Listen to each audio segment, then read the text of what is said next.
Welcome to I Said What I Said, a sports podcast giving you opinions not heard anywhere else. I'm your host, Brad Wakai, alongside my co-host, Tyson Gentry. Tyson, it's time, baby. Week 7 preview of the NFL. Crazy week last week. Do you expect that we're going to see some similar results, or are we going to all go back to normal here? I don't even know if there's enough stuff like on the slate this week to get similar results to what we got last week. Because I guess like if the Patriots show up and body the Bills, then we can be having a different discussion. But uh, the quote unquote or what we think are the good teams seem to be playing, other good teams this week. So I think there's less chance that the world is on fire in San Francisco and Philadelphia and all the other places. 6 teams on a bye this week as well, so it's a much more condensed slate. We'll talk a little bit more about that in depth and Money Making Time. Panthers, Bengals, Cowboys, Texans, Jets, Titans, all taking their byes this week in week 7. So, with that being said, let's jump right into things here and get started. Browns minus 3.5-point favorites at the Colts. Now, here's the situation. It looks like Deshaun Watson is going to be back for Cleveland. He practiced in full on Friday. He was still listed as questionable. Kevin Stefanski saying that he looks pretty good. Other than that, Kareem Hunt's on the questionable list. Greg Newsome, their cornerback, he's on the questionable list. And we all know Anthony Richardson, he's out with shoulder surgery. So it's going to be Gardner Minshew for the foreseeable future. Other than that, teams are fairly healthy at this stage in the year. We'll see if the Browns can keep the momentum rolling. Obviously, taking down Brock Purdy and the 49ers last week was pretty massive for them going forward. But the real storyline here to me, Brad, is I want to see if this is the week that Jonathan Taylor kind of overtakes Zach Moss as far as usage goes. Because 2 weeks ago, everybody's all excited.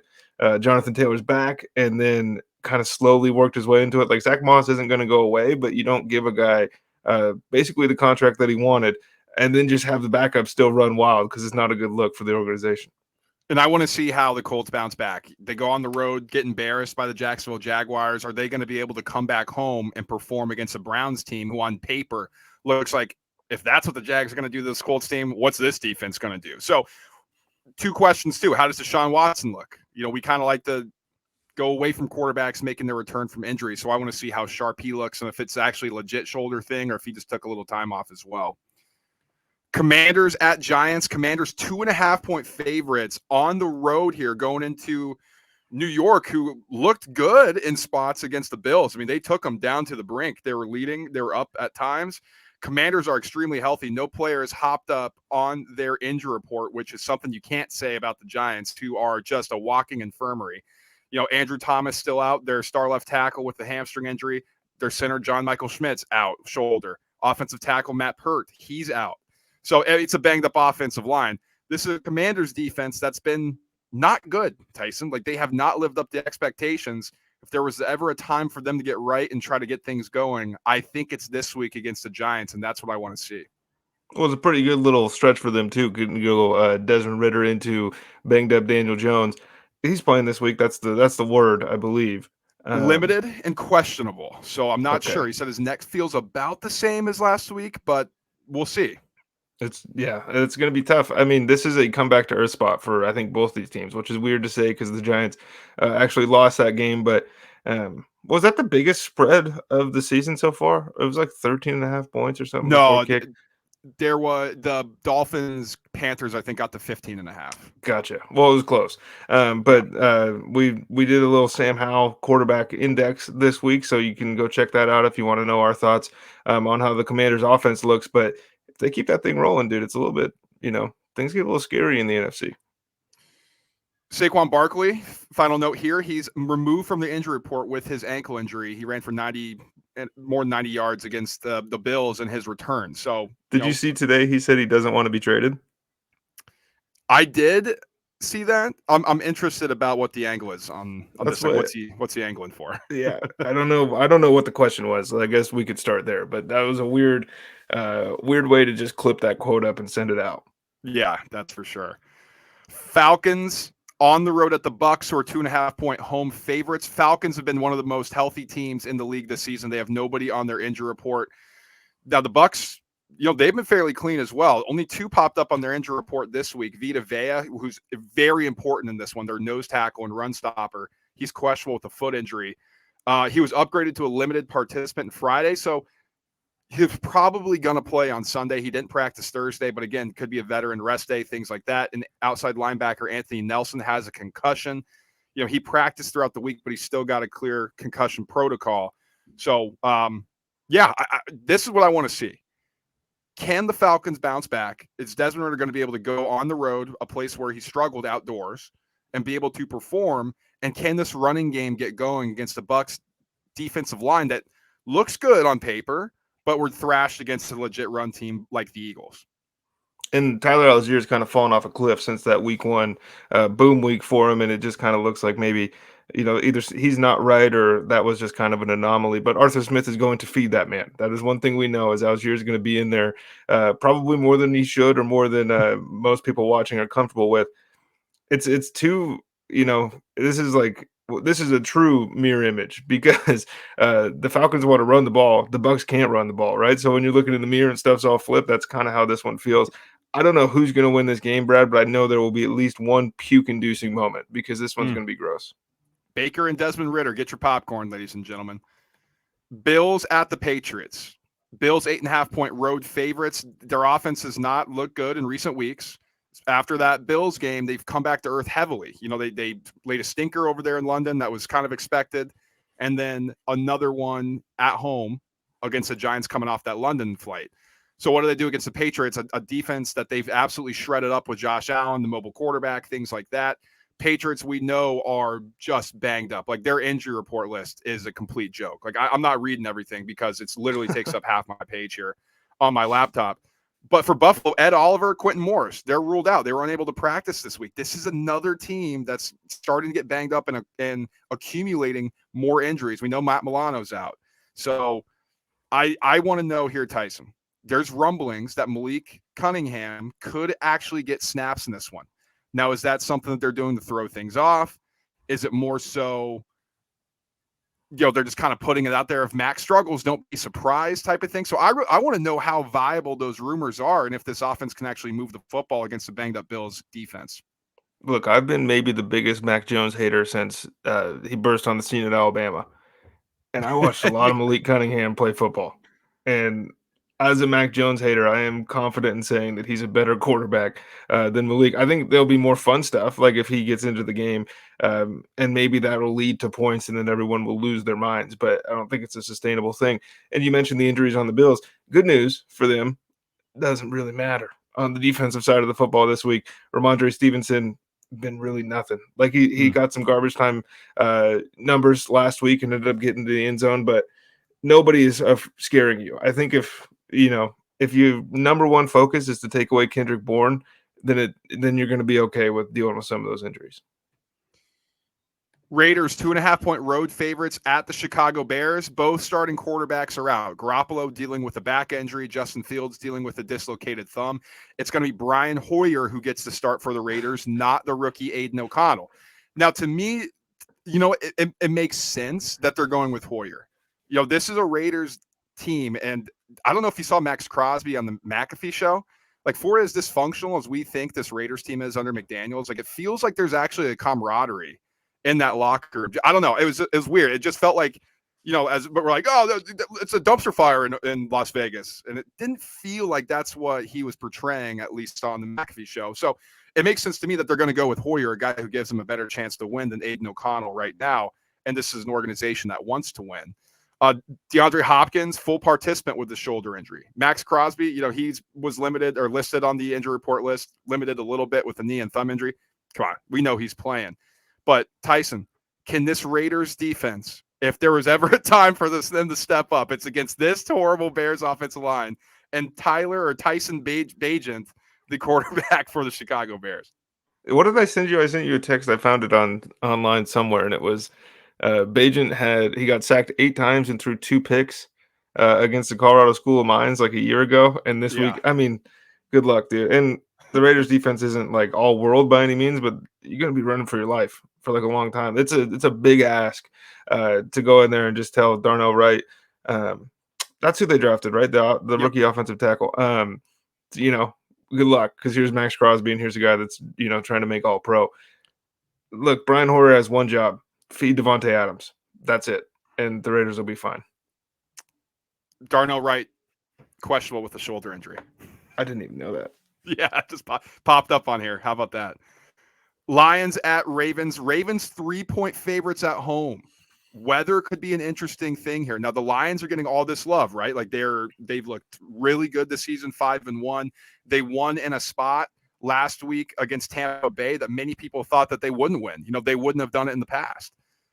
Ravens coming off of their trip to London. Now they hired a specialist. Hey, how do we attack this better? Because we've been getting our ass kicked over there, and it worked. They looked good. They still have some issues in the red zone, Tyson. I think that's very evident. What I'm looking for here, how effective can Jared Goff be in the outdoor scenario? Because Jahmyr Gibbs is back for the Lions, but David Montgomery's out. If it just turns into a drop back, let's go throw the football with Jared Goff outdoors in a windy environment against this Ravens defense who's been really good against the pass, I think we could see the Lions come back to earth in this one. Yeah, I've heard a lot of talk of, there's some home dogs this week, and then there's some good teams that are underdogs as well. And I think everyone is kind of circling the Lions here as last year they were America's team, and this year people are even more so on board because they're fun and it's awesome to watch. And people hate the Ravens, and so I think this is going to be one of the more bet on underdogs here this week. I don't know necessarily if I'm going to fall. I won't say victim because I don't know what the outcome of the game is going to be here, but there's no other team in the league, Brad, where a running back that you signed this offseason can be missing, and you're replacing him with the guy you took number 12 overall in the NFL draft. And that's the real question mark on if this offense is going to be able to roll. Because we know what Goff is outside. We know what Amon-Ra St. Brown is capable of and all that stuff. But there's just a lot of questions this week for Detroit. And if they answer those against a good Ravens defense, I think the brakes are coming off the train, brother. Oof, I completely agree. We'll be driving that train too. Steelers at Rams. So Steelers coming off a bye. Rams looking very sloppy last week against the Arizona Cardinals in the first half. Figured it out, turned the thing on, and the Cardinals fell apart. Now, this is a matchup of strength versus strength and weakness versus weakness. It's actually super funny. I'll break it down real quick. So when Matthew Stafford is under pressure, this offense is a bottom 5 offense for the Rams. When the Steelers get pressure, they're a top 5 defense. When Matthew Stafford's in a clean pocket, they're a top 5 offense. When the Steelers can't get pressure, they're a bottom 5 defense. What plays out? What wins out here? So with that in mind, the offensive line that was a little banged up for the Rams have gotten a little healthier. On the flip side, the Steelers have also gotten a little bit more healthy. Now, Pat Freiermuth is ruled out with a hamstring injury. TJ Watt was able to practice, which is obviously huge for them. But the 2 running backs for the Rams are out. Kyron Williams and Ronnie Rivers. Ronnie Rivers. So they're out. I actually think that helps the Rams in this situation. I have a play in this game that's going to come up in Money Making Time. So stay tuned for that. I'm going to throw it to you. I think that's going to be huge because you bring back Darrell Henderson. And, it's not like a situation where this guy has just been on the street. Like, this is the guy that was your number 1 just a couple years ago and has played very well in the system. So it'll be interesting.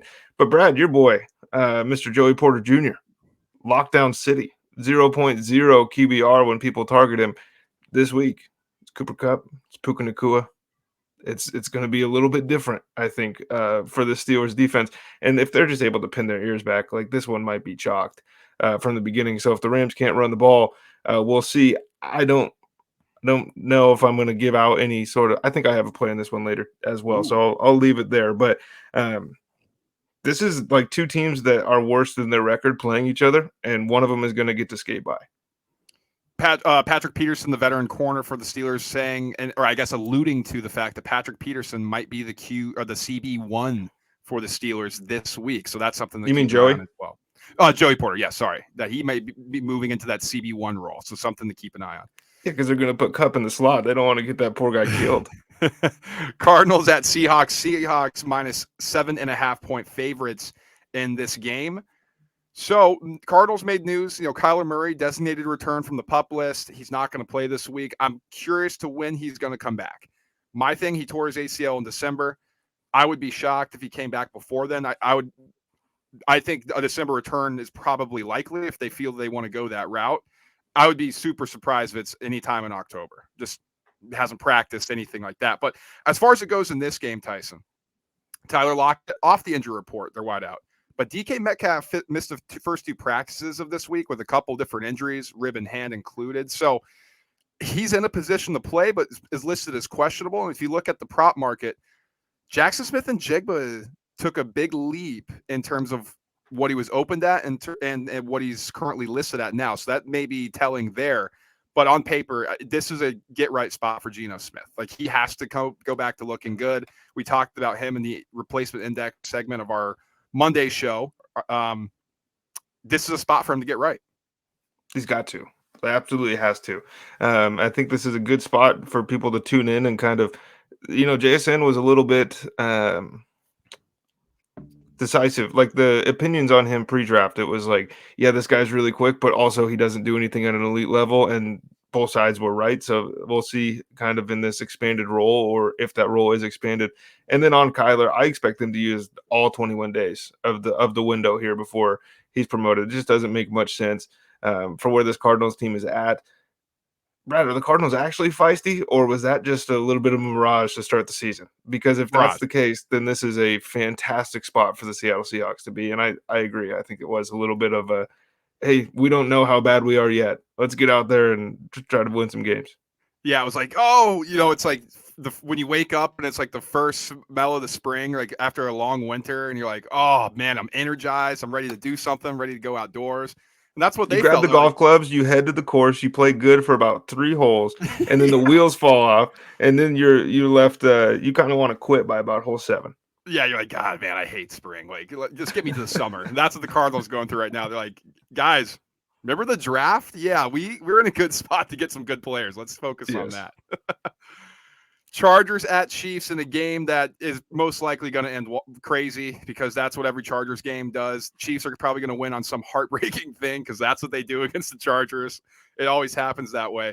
Derwin James trending in the wrong direction, was not a non-participant in Friday after he popped up with an ankle injury on Thursday. So probably going to miss this game apparently. Does not bode well for him to play in a must-win game for the Chargers. Now, the Chiefs traded for Mecole Hardman earlier in the week. They needed receiver help. They have somebody who's now familiar with their system back in the mix. Is he going to be able to make an impact right away? Justin Watson out with an elbow injury. Jalen Watson, their cornerback, questionable with a thigh injury. It's the same thing in this one. Every single Chargers game. Can they limit mistakes? Can they overcome? It's not even just the head coach's incompetence anymore. Justin Herbert has not looked like the same guy from week to week the past couple weeks. He's got to step his game up. Past couple of years. With Mike Williams out, I mean, we thought QJ was going to step in. Well, some people did. And that hasn't factored into the equation. So what is this Chargers team really? Yeah, and this is just a prime spot to kind of sit back and watch and imagine, you're growing up and you choose to be a Chargers fan. That's kind of my thing. Like, I got some buddies that are Chargers fans, and they just complain and complain and complain. And it's like, the people in your own city aren't even Chargers fans. Like, you chose this. That aside, it does stink. They're going to be in big trouble this week. The Chiefs haven't looked right. I don't expect them to look, like world beaters this week, but I mean, resume for resume, and every single time these two teams play, like if the ball is in Herbert's hands to end the game, the Chiefs will win. And if the ball is in Mahomes' hand to end the game, the Chiefs will win. Yeah, that's how it goes. That is how it goes. Packers 1.5-point favorites on the road at the Denver Broncos, who it doesn't feel like it can get worse, but it is. Now, good news for the Broncos here. They played on Thursday, so that negates a little bit of the Packers bye that they're coming off of. But Tyson, I mean, the Packers, my God, it doesn't look like they were on a bye, because they had 10 players listed on their final injury report this week. It seems like Devondre Campbell, their stud linebacker, is going to be out in this one. Jair Alexander with his back injury, he did not practice on Friday. Not a good sign. Now, does it matter against this Broncos offense? That's the real question here. Did you hear Jared Judy's quote yesterday? About Steve Smith?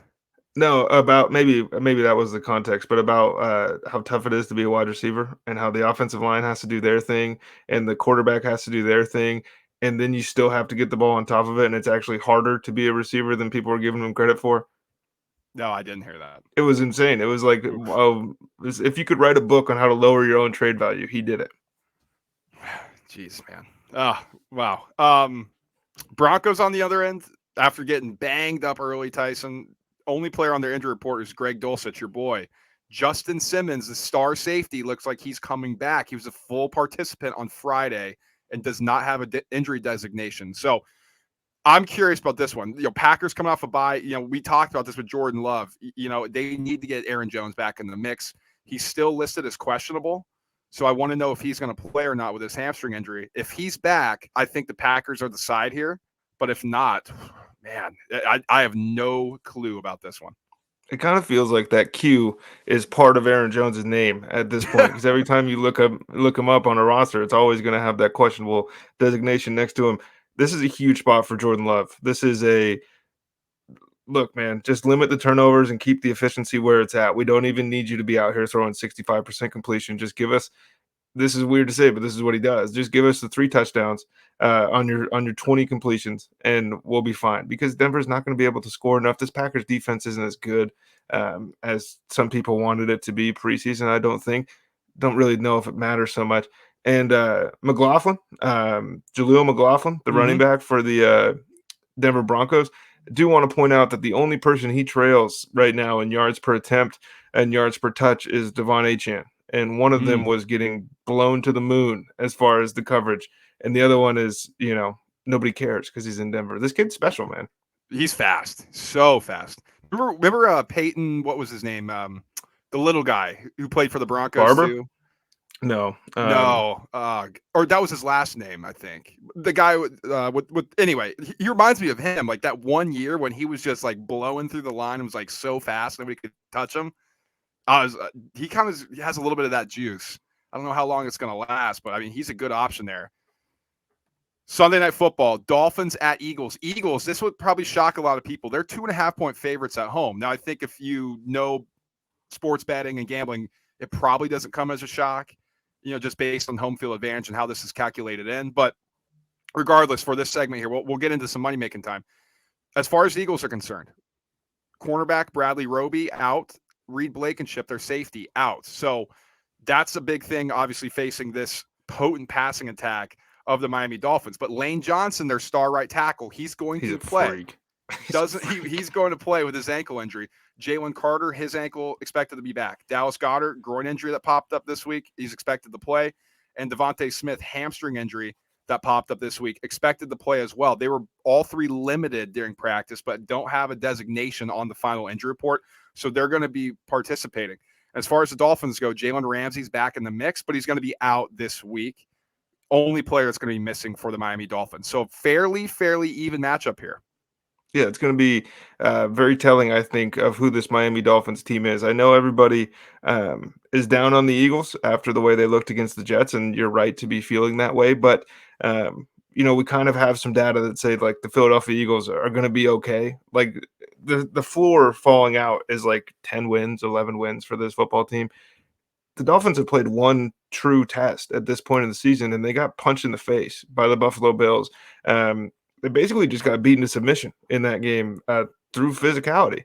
And this is, if you want to have, your medal tested against a physical football team, the Philadelphia Eagles are probably like number 1 on the list of who you want to see where you're at. So this is a bigger game, I think, for the Dolphins than it is for the Eagles, no matter what people are kind of alluding to or saying out there. But this one is going to be a lot of fun. At any time that you sit here and you think, this game they could score 50, both sides.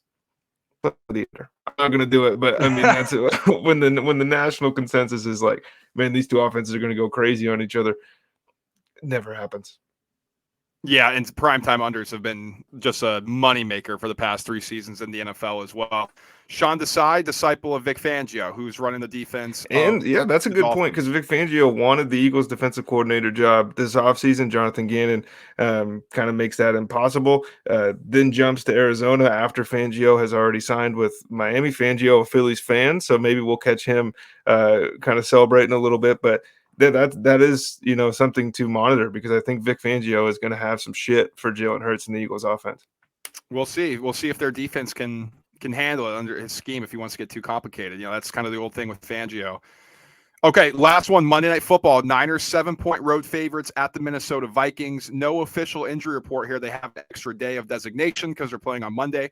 But we did get word that Christian McCaffrey and Deebo Samuel did not practice on Friday, which is huge. They could be missing this one.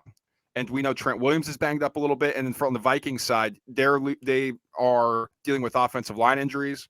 And they're also dealing with Justin Jefferson being on the IR, as we stated last week. So a pretty banged up game here on Monday night. For me, I got to see if the 49ers are going to return back to that dominant team that they've been. How is Brock Purdy going to look if Christian McCaffrey and Deebo Samuel are out against a defense and Brian Flores that's just going to blitz them all the time? Yeah, it's going to be quick. I think we'll know pretty fast if this 49ers offense is going to be able to just do whatever they want. I expect some quick hitters and just easy stuff for Brock Purdy. And that's not to say that Brock Purdy can't handle the hard stuff. That's just saying that that's kind of how you can beat the Minnesota Vikings. 7-point favorites for the 49ers feels way too short and like not enough at the same time in this game. It's going to be weird, man. And like, Kirk's kind of been doing his thing. So we'll see how that looks against a real true top tier defense here. But I expect McCaffrey to play. I just if it's a pain tolerance thing, he's going to play. That's just kind of who that guy is. And if he doesn't, I don't know how much the run game is going to miss. Like, obviously, having the best running back in the NFL not out there. But before they went and traded for him, Brad, nobody was sitting around here identifying running back as a true need for the 49ers because Jordan Mason looked pretty good in his mop-up duty last week. And then Elijah Mitchell has worked his way back to being healthy. And those two are going to be just fine. All right. That'll do it. Let's get into Money Making Time. Let's hit the recap screen here. Good week for Tyson. I struggled a bit. So I got the play of the week home. Commanders Chargers teaser, got him up to 8.5 both sides. That was minus 134 on that leg. Vikings, that was frustrating. Really, really frustrating not to get the Vikings team total over 23.5. They had 12 in the first half, got one on a defensive touchdown to get to 19, couldn't score in the fourth quarter, just had so many opportunities. Zay Flowers ends around 50, couldn't get over his reception yardage of 58.5. Rams team total. You want to talk about another frustrating one? It's been this situation for my team totals. They finished on 26. They had so many chances to kick a field goal late in that game, couldn't get it done. And then the Eagles lost outright as 6.5-point favorites. So, man, I was down to 3.25 units this week, but Tyson picked it up for us here. I got you. My play of the week, the Patriots Raiders under 41.5. Again, a little bit of a right result, wrong process, but that's the way these Patriots unders keep hitting. I had Raheem Mostert touchdown. That was fairly easy. The Lions -3. Loved that play. Alvin Kamara over 3.5 receptions. At this point, if that number is going to be below 5, I think you got to play it. Nico Collins, I had over 4.5 receptions. He finishes right on 4, which was a number he was sitting at for, I think he had 3 in the first half, 1 in the third quarter, and sat there the entire fourth quarter. And then Desmond Ridder did not want me to have a good week because I had Falcons money line in pretty much all my parlays, and that got blown up. But Brad, all in all, we will take 4-2. We're treading water at the moment. Yeah, no, good week for you, man. You were up 4.77 units. I mean, the most, you just went over that. That was a plus 420 play here. So that was a big one for you. So we got that. And now for the year, Tyson's up 3.11 units. I'm down 3.28 units after this tough week. So as a podcast, we're only down 0.17. So basically scratch here. Tyson's pulling his weight. I'm looking for a big week in week 7. So let's get into our plays here, Tyson. What do you have as your first play here at Money Making Time?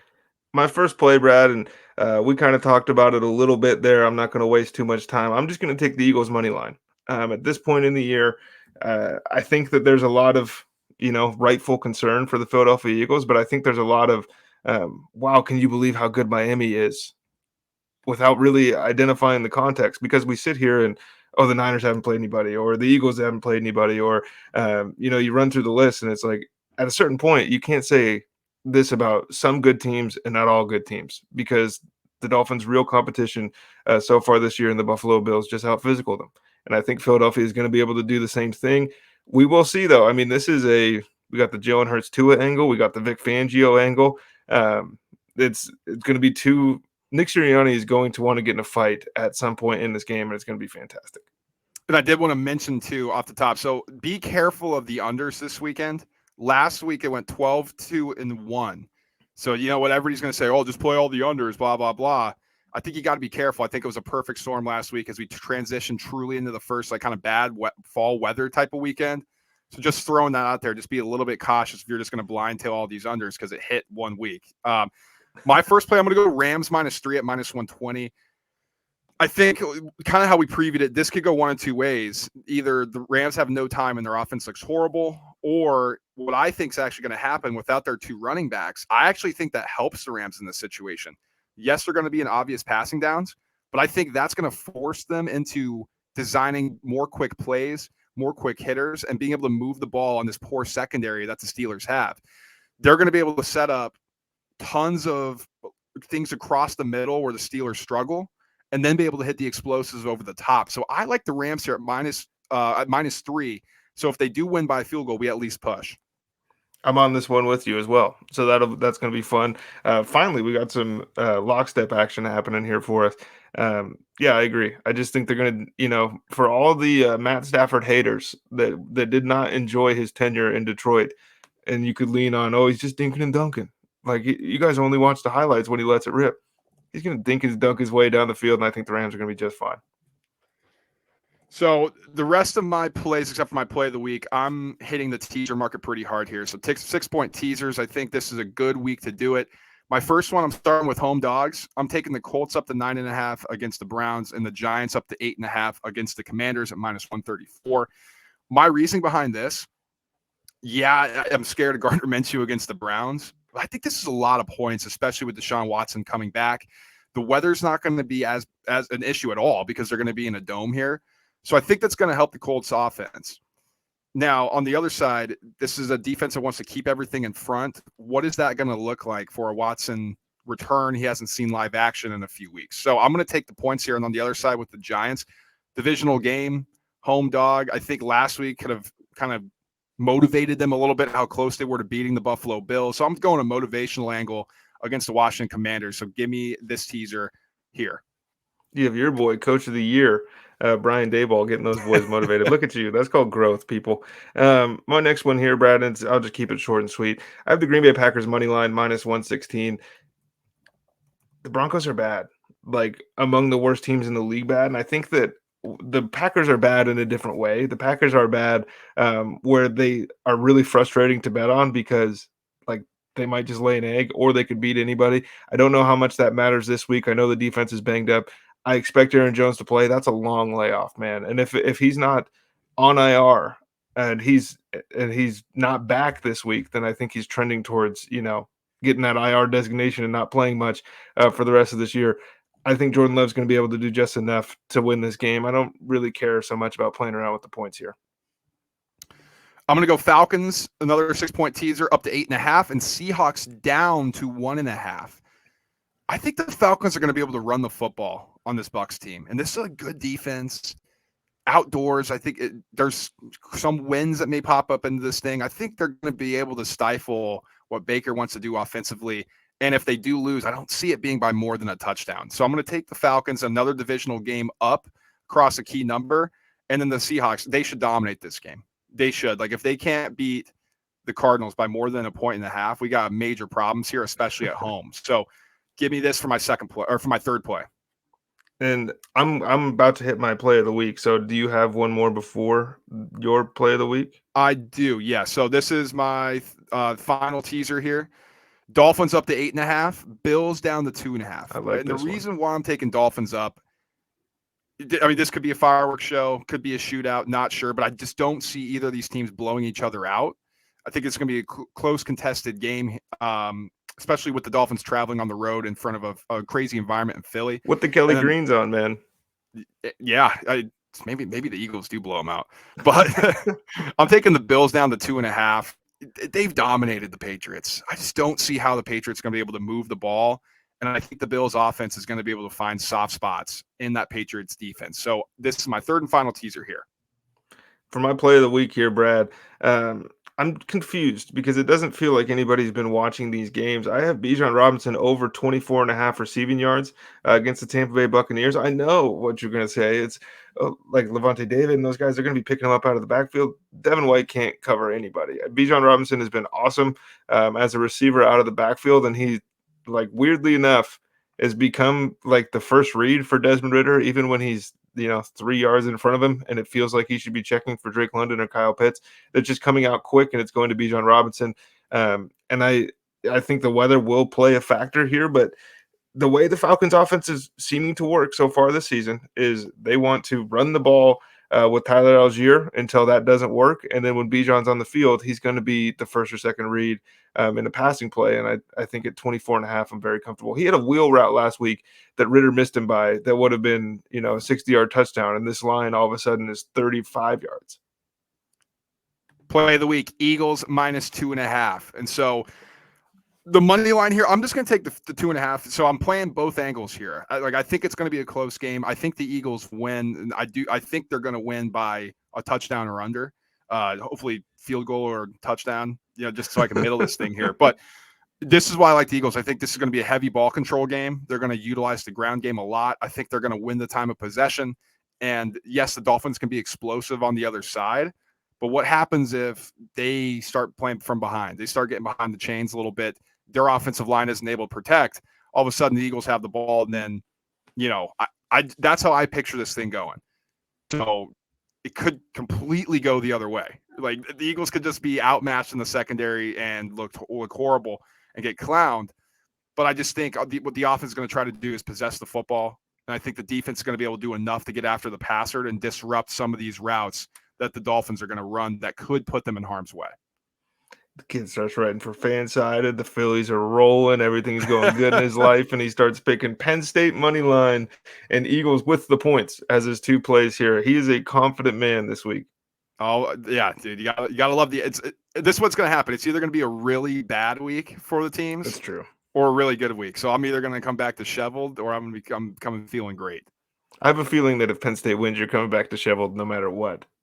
Well, in a good way, I hope. In a good disheveled. All right, Tyson, where else can they find the rest of our picks if we add some more? It'll be in the Chalkboard app. You can find it in the App Store, Google Play, wherever you download your apps. The group name is ISWIS, presents the Roundtable Bets. It's a free group. We'll let you write in. We have plays in the NFL. We're going to I'll throw some UFC 294 plays in there. That one's going to take off early for you guys on the East Coast. It's in Abu Dhabi, so it's 12 my time. I think that's 10 for you over there in the East Coast, Brad. So you're going to have to wake up and start playing because then we'll right into college football. And then the next day we got the NFL, and then not for nothing, man, the NBA is right around the corner. So I know. So just hop in there, throw your plays down. Let us know who you think is going to win NBA MVP. Let us know why we're wrong and you're right. That's kind of our favorite thing. And in the meantime, like, subscribe, and share the show. Follow us on our social media pages, X, Instagram, TikTok, at ISWIS_pod. If you're watching on YouTube, smash that like button. Leave a comment. What's your lock of the week? Whatever the case may be, let us know. And if you're listening in podcast form, if you haven't done it already, please rate, review, and subscribe because it really does help us out. We hope you enjoy your weekends watching football. If you are wondering what we're liking in college football, Tyson mentioned Penn State. We did the college preview earlier in the week. We'll be back to break down everything that happened in week 7 of the NFL early next week. So make sure to tune into that. Other than that, guys, enjoy your weekend full of football. We'll talk to you then. Peace.